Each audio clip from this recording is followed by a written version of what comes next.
नमस्कार। करवा चौथ बस आने ही वाला है और इसे लेकर बातें भी खूब होती हैं। कोई परंपरा की बात करता है, कोई सवाल उठाता है। हाँ बिल्कुल। तो आज हम इन्हीं सब पहलुओं को जरा गहराई से समझने की कोशिश करेंगे। हाँ, ये अच्छा रहेगा। हमारे पास इससे जुड़े कई लेख हैं, अलग अलग विचार हैं, जो इसके इतिहास से लेकर आज के समय में इसकी क्या जगह है, विवाद क्या है, नियम क्या है, इन सब पर रोशनी डालते हैं। तो आज कोशिश यही है कि करवा चौथ को सिर्फ एक सतही तौर पर न देखें, बल्कि पूरी तस्वीर समझें। सही बात है। परंपराएं क्या हैं, बहसें क्यों होती हैं और आज के समय में इसके मायने क्या हैं। बिल्कुल, अलग अलग नजरियों से देखना जरूरी है। तो ठीक है, फिर शुरू करते हैं बिल्कुल बेसिक से। करवा चौथ आखिर है क्या? मोटे तौर पर अगर समझें तो ये विवाहित महिलाओं का व्रत है अपने पति की लंबी उम्र के लिए। हाँ। पूरे दिन बिना खाए पिए रहना होता है, निर्जला व्रत कहते हैं इसे। पानी भी नहीं। फिर शाम को पूजा होती है और रात में चांद देखने के बाद ही व्रत खोला जाता है। बिल्कुल। और ये कार्तिक महीने के कृष्ण पक्ष की चौथी तिथि चतुर्थी को मनाया जाता है। हाँ सही। और इसकी जड़ों को देखें ना तो बड़ी दिलचस्प कहानियां मिलती हैं। अच्छा, जैसे एक कहानी तो महाभारत काल से जुड़ी है। हाँ, ये मैंने भी सुनी है। हाँ, कहा जाता है कि श्री कृष्ण ने द्रौपदी को ये व्रत रखने की सलाह दी थी। क्यों? जिससे पांडवों को कुरुक्षेत्र युद्ध में जो मुश्किलें आ रही थीं, उनसे लड़ने में मदद मिले और आखिर में उनकी जीत हुई। अच्छा, और भी कोई पौराणिक कहानी है? हाँ, एक और कथा है देवताओं और असुरों के युद्ध से जुड़ी। कहते हैं कि जब देवता असुरों से हारने लगे तो वो सब ब्रह्मा जी के पास गए। फिर? तो ब्रह्मा जी ने देव पत्नियों को अपने पतियों की जीत के लिए ये व्रत कार्तिक कृष्ण चतुर्थी का व्रत रखने का सुझाव दिया। और फिर देवता जीत गए? हाँ, ऐसा माना जाता है कि इस व्रत के असर से ही देवताओं की जीत हुई। और इसमें करवा जो होता है ना, मिट्टी का छोटा सा बर्तन, हाँ, उसका भी खास महत्व है। पूजा में इस्तेमाल होता है, बाद में दान भी किया जाता है। तो ये सब काफी पुरानी परंपराएं मानी जाती हैं। यानी इतिहास और माइथोलॉजी में तो इसकी गहरी जड़ें हैं। लेकिन आज के समय में इस पर सवाल भी उठते हैं। बिल्कुल उठते हैं। कुछ लेख तो सीधे पूछते हैं कि भाई 21वीं सदी में जहाँ सब कुछ इतना बदल गया है, इस व्रत का क्या मतलब रह गया है, क्या औचित्य है? हाँ, और ये सवाल आजकल काफी अहम हो गया है, क्योंकि देखिए, पहले का समय अलग था। पुरुष अक्सर या तो व्यापार के लिए या युद्ध के लिए या खाने की तलाश में ही सही लंबी जोखिम भरी यात्राओं पर जाते थे। हाँ, वो तो था। तो पत्नियां घर पर उनकी सुरक्षा के लिए, उनकी लंबी उम्र के लिए प्रार्थना करती थी, व्रत रखती थी। आज के दौर में देखें तो हालात काफी अलग हैं। कैसे? अब तो महिलाएं और पुरुष दोनों ही अपनी अपनी जिंदगी में कई तरह के रिस्क, कई तरह की चुनौतियां झेलते हैं। करियर है, हेल्थ है, रोज की जिंदगी है। सही बात है। तो क्या ये माना जाए कि व्रत का जो मूल कारण था वो अब उतना रेलेवेंट नहीं रहा? देखिए, कुछ विचार तो इसी तरफ इशारा करते हैं, खासकर जब हम जेंडर रूल्स की बात करते हैं। लैंगिक भूमिकाएं। हाँ, कि ये व्रत मुख्य रूप से महिलाएं ही क्यों रखती हैं। कुछ लोग इसे क्या कहते हैं, पितृसत्ता से जोड़कर देखते हैं। अच्छा। कि जैसे स्त्री का अस्तित्व, उसकी प्रार्थनाएं सब पति के आसपास ही हैं। जैसे ये व्रत पति का, पति के लिए, पति द्वारा दिया गया कोई आशीर्वाद टाइप हो। और एक बात और मैंने पढ़ी थी, कुछ व्रत कथाओं में डर वाला एलिमेंट भी होता है। हाँ, कुछ आलोचनाओं में इस बात का जिक्र आता है। कुछ पुरानी कथाओं में ऐसा है कि भाई व्रत में कोई गलती हो गई तो पति के साथ कुछ बुरा हो सकता है। ओह। तो आलोचक इसकी तुलना करते हैं आजकल की मार्केटिंग स्ट्रैटेजीज से। जैसे इंश्योरेंस कंपनियां नहीं करती, डर दिखाकर पॉलिसी बेचती हैं। हाँ। तो सवाल ये उठता है कि क्या सच्ची आस्था डर पर आधारित होनी चाहिए? ये तो सोचने वाली बात है। और सिर्फ क्यों का ही सवाल नहीं है, बल्कि कैसे मनाया जा रहा है, इस पर भी आजकल काफी ध्यान जा रहा है। बिल्कुल। ऐसा लगता है जैसे त्योहार का पूरा फ्लेवर ही बदल रहा है, खासकर शहरों में। हाँ, ये बहुत बड़ा पहलू है इसका, बढ़ता हुआ कमर्शलाइजेशन। अब ध्यान सिर्फ व्रत और पूजा पर नहीं है। फोकस शिफ्ट हो गया है फैशन पर, महंगे गिफ्ट्स पर, रेस्टोरेंट में डिनर पर, ब्यूटी पार्लर के चक्करों पर। हाँ, ये तो दिखता है। करवा चौथ के आसपास बाजार सज जाते हैं। साड़ियों, गहनों, मेकअप पर स्पेशल ऑफर्स, ब्यूटी सैलून में करवा चौथ स्पेशल पैकेज। और रेस्टोरेंट बुकिंग भी। हाँ, यहाँ तक कि व्रत खोलने के लिए रेस्टोरेंट में टेबल बुक कराने का चलन भी बहुत बढ़ गया है। तो क्या ये सब त्योहार की जो एक मूल भावना थी, सादगी वाली, उस पर हावी हो रहा है? ये एक बहस का मुद्दा बिल्कुल। अगर हम पुरानी रस्मों को देखें तो उनमें सिंप्लिसिटी थी, दान पर जोर था। जैसे वो तांबे या मिट्टी के करवे में चावल, दाल या सुहाग का सामान रखकर किसी जरूरतमंद को देना, या अपनी सास को देना, उनके पैर छूना, आशीर्वाद लेना।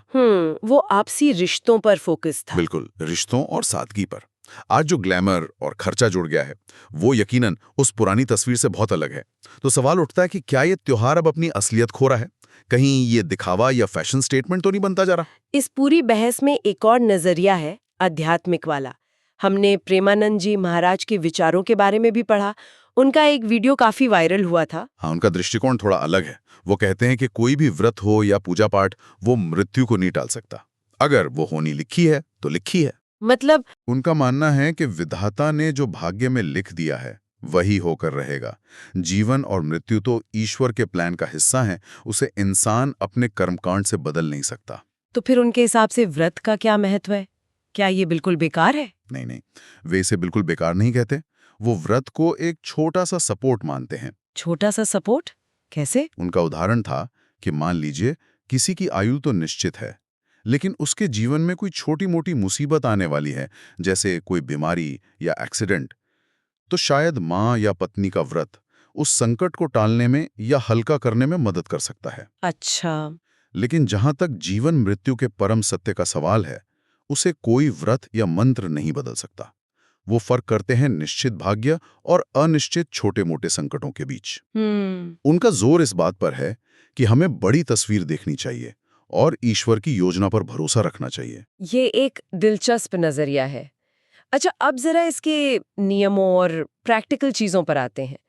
कौन ये व्रत रख सकता है, कौन नहीं रख सकता, या किन सिचुएशन में छूट मिल सकती है? हाँ, इस बारे में भी काफी गाइडेंस मिलती है। कुछ खास परिस्थितियां हैं जिनमें महिलाओं को व्रत न रखने की या फिर उसे अपनी सुविधा के हिसाब से बदलने की सलाह दी जाती है। जैसे? सबसे पहला और सबसे जरूरी कारण है हेल्थ। अच्छा। अगर कोई महिला प्रेग्नेंट है या बच्चे को दूध पिला रही है, स्तनपान, या फिर किसी गंभीर बीमारी से जूझ रही है। किस तरह की बीमारी? जैसे डायबिटीज है, किडनी की कोई प्रॉब्लम है, कैंसर है या बहुत ज्यादा एनीमिया है, तो ऐसी हालत में निर्जला व्रत रखने से साफ मना किया जाता है। सेहत सबसे पहले है। बिल्कुल। और स्वास्थ्य के अलावा आस्था का सवाल भी है। अगर किसी की व्रत में श्रद्धा ही नहीं है या वो बस किसी सोशल प्रेशर या फैमिली प्रेशर में रख रही है, तो भी कहा जाता है कि ऐसे व्रत का कोई फल नहीं मिलता।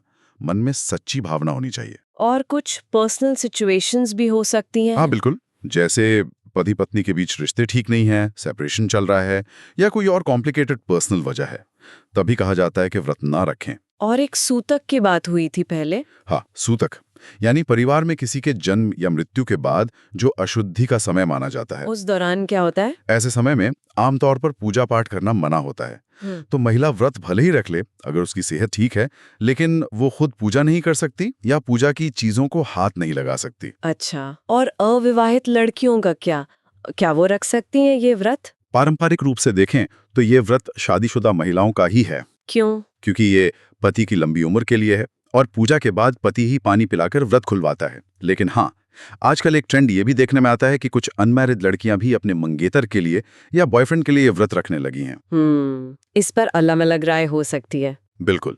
और एक सवाल जो अक्सर महिलाओं के मन में आता है, पीरियड्स को लेकर। अगर व्रत वाले दिन पीरियड्स हों तो क्या करें? हाँ, ये बहुत कॉमन सवाल है। इस पर भी अलग अलग राय हैं और अलग अलग तरीके बताए जाते हैं। क्या है वो तरीके? एक तो पारंपरिक मान्यता ये है कि पीरियड्स के दौरान व्रत तो रख सकती हैं, लेकिन पूजा खुद नहीं करनी चाहिए या पूजा की सामग्री को नहीं छूना चाहिए। वो घर की किसी और महिला से पूजा करवा सकती हैं। और दूसरा नजरिया? दूसरा, जो ज्यादा प्रैक्टिकल है, वो ये कि महिला को अपनी हेल्थ देखनी चाहिए।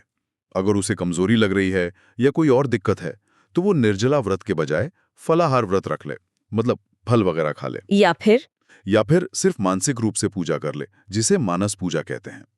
और एक दिलचस्प बात यह भी है कि कुछ जानकार कहते हैं कि शास्त्रों में पीरियड्स के दौरान व्रत रखने पर कोई साफ साफ रोक नहीं है। ये ज्यादातर पर्सनल हेल्थ, सुविधा और विश्वास पर निर्भर करता है। डोंट्स होते हैं ना इस दिन, करने और ना करने वाली बातें। हाँ, कुछ सामान्य नियम बताए जाते हैं, जैसे सुबह जल्दी उठना, नहाना, संकल्प लेना, 16 श्रृंगार करना, सजना संवरना मतलब। हाँ, अच्छे शुभ रंग के कपड़े पहनना, आमतौर पर काला या सफेद रंग अवॉइड करने को कहते हैं। और व्यवहार में दिन भर किसी की बुराई ना करना, झूठ ना बोलना, घर में शांति रखना, खासकर पति पत्नी आपस में ना झगड़े, और अपनी सुहाग की चीजें जैसे सिंदूर, बिंदी, चूड़ियां या मेकअप का सामान किसी और को इस्तेमाल के लिए ना देना। ये सब व्रत की पवित्रता बनाए रखने के तरीके माने जाते हैं। अच्छा, एक सवाल जो आजकल बहुत उठता है वो पति की भूमिका को लेकर है।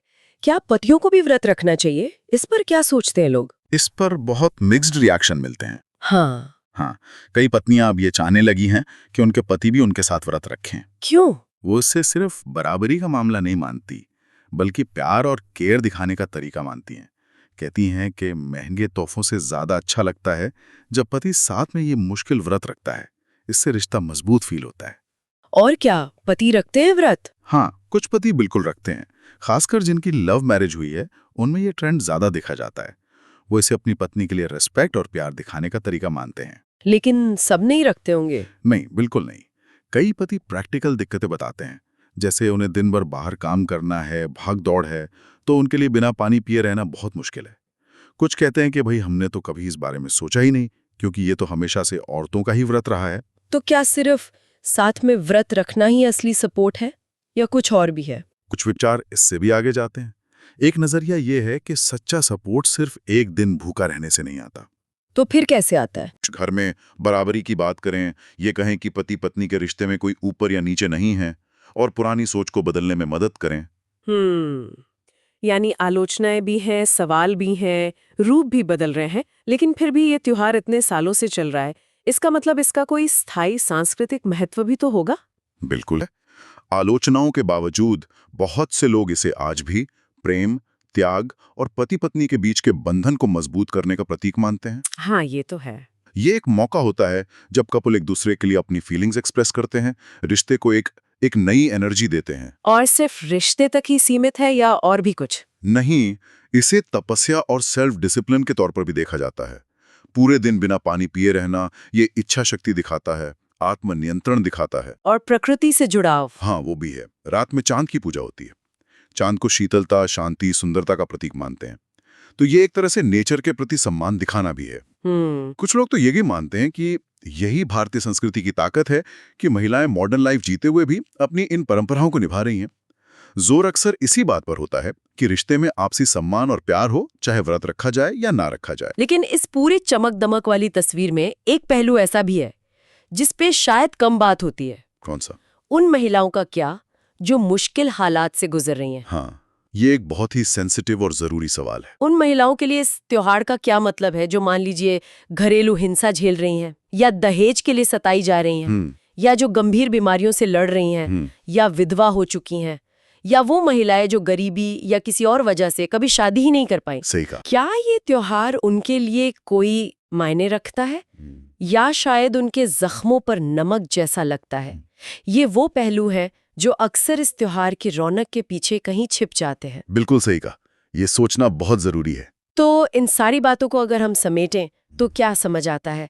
करवा चौथ एक बहुत ही मल्टी लेयर्ड कॉम्प्लेक्स सी परंपरा नजर आती है। हाँ, बिल्कुल। एक तरफ गहरी आस्था है, सदियों का इतिहास है, तो दूसरी तरफ जेंडर इक्वालिटी, कमर्शियलाइजेशन और आज के दौर में इसकी रेलेवेंस को लेके तीखे सवाल भी हैं। सही है। हमने देखा कि कैसे स्पिरिचुअल गुरु इसकी किस्मत बदलने की ताकत पर ही सवाल उठा देते हैं। हाँ। कैसे कुछ लोग इसे पेट्रियार्की का हिस्सा मानते हैं और वहीं दूसरी तरफ इसे प्यार, त्याग और अपनी कल्चरल रूट से जुड़े रहने का सेलिब्रेशन भी माना जाता है। और ये भी साफ है कि इसे मनाने या न मनाने के तरीके भी कितने अलग अलग हैं। कहीं नियमों का बहुत सख्ती से पालन है, तो कहीं हेल्थ या सिचुएशन के हिसाब से बदलाव किए जाते हैं, कहीं पति भी साथ दे रहे हैं, तो कहीं इस पूरी परंपरा पर ही सवाल उठाया जा रहा है। बिल्कुल। ये दिखाता है कि कैसे समाज बदल रहा है और कैसे परंपराएं भी उस बदलाव के साथ या तो खुद को बदल रही हैं या फिर उन पर बहस तेज हो रही है। हाँ, ये सब भारत में आस्था, रिश्ते, जेंडर रोल्स और मॉडर्निटी के बीच जो एक बड़ी बातचीत चल रही है, उसी का हिस्सा है। तो अंत में इन सभी बातों से एक विचार आता है सोचने के लिए। जैसा कि कई जगहों पर कहा गया कि आपसी प्रेम और सम्मान सबसे जरूरी है, तो करवा चौथ जैसी परंपराएं भविष्य में कैसे इवॉल्व हो सकती हैं? अच्छा सवाल है। क्या ये सिर्फ एक तयशुदा रोल या एक तरफा रस्म से आगे बढ़कर पति पत्नी दोनों के बीच सच्ची पार्टनरशिप, आपसी देखभाल और समर्पण को दिखाने का एक ज्यादा बैलेंस तरीका बन सकती हैं? ये वाकई सोचने वाली बात है कि परंपरा का रूप बदले लेकिन भावना शायद और गहरी हो जाए। हाँ, शायद इस पर सोचा जा सकता है।